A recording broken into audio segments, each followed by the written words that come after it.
La noblesse de la boue. Chapitre 11. JB est levé depuis longtemps. Le bruit des clés puis le déjeuner matinal ont eu raison de son sommeil, alors qu'il se débattait dans un cauchemar effroyable qui le tourmente encore. Un rêve tellement palpable qu'il s'est vraiment vu réveillé par un curé et toute une délégation de sales gueules. Il a cru arriver la dernière heure du condamné. Il a même senti l'odeur du soufre qui lui racle encore la gorge et Belzébuth en personne qui lui tirait les pieds, ricanant de satisfaction. Le fait d'y penser lui glace encore le dos. La claustration lui pèse. Il a dépassé le stade de la nervosité durant lequel il a tourné en rond un long moment. Il est maintenant allongé sur son lit de fer blanc, s'interdisant de se rendormir. Depuis son réveil, il attend que l'on s'intéresse à sa personne. Aurait-on renoncé aux soins dont il bénéficiait la veille?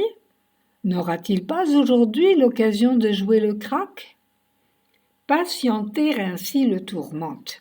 Il passe son temps comme il peut, se faisant des promesses à lui-même, des serments sans solennité ni témoin. JB ne négocie pas avec les intermédiaires. Gravement, il s'engage, s'il sort d'ici, à ne plus faire le con et à visiter sa mère au moins 2 fois par semaine.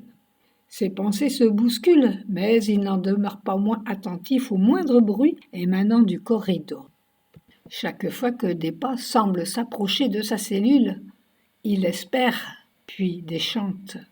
Les oreilles dressées, il capte tant bien que mal les bruits qui courent. La bite est là. Ils vont interroger le prisonnier. Quand? Il paraît que c'est la nuit. Ils font craquer tout le monde la nuit, avec leurs questions flèches qui atteignent les esprits les plus solidement entraînés. Ouah, JB n'a plus du tout envie de faire le zouave.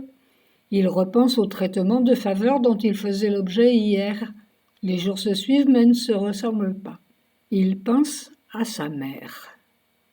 Joe a perdu le fil de son calcul horaire. Sans montre, il n'a pas de repère précis, sauf peut-être l'estimation de son estomac. Il doit être midi, à moins qu'il soit 13 ou 14 heures. Il entreprend alors de compter jusqu'à 3600. Chaque heure, il fera une marque. Où et avec quoi? Qu'importe, quand on veut, on peut. Donc, toutes les 3600 secondes, il relèvera un doigt.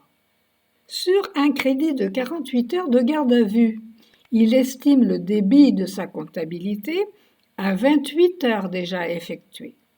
Il reste donc, selon lui, un solde de 20 heures. Ce qui tombe bien, il a comme tout le monde 20 doigts, pieds et mains confondus. C'est parfait, tout ne va pas si mal. C'est parti. 1, 2, 3. Joe a confiance en la justice. Il est innocent et se croit encore riche et malin.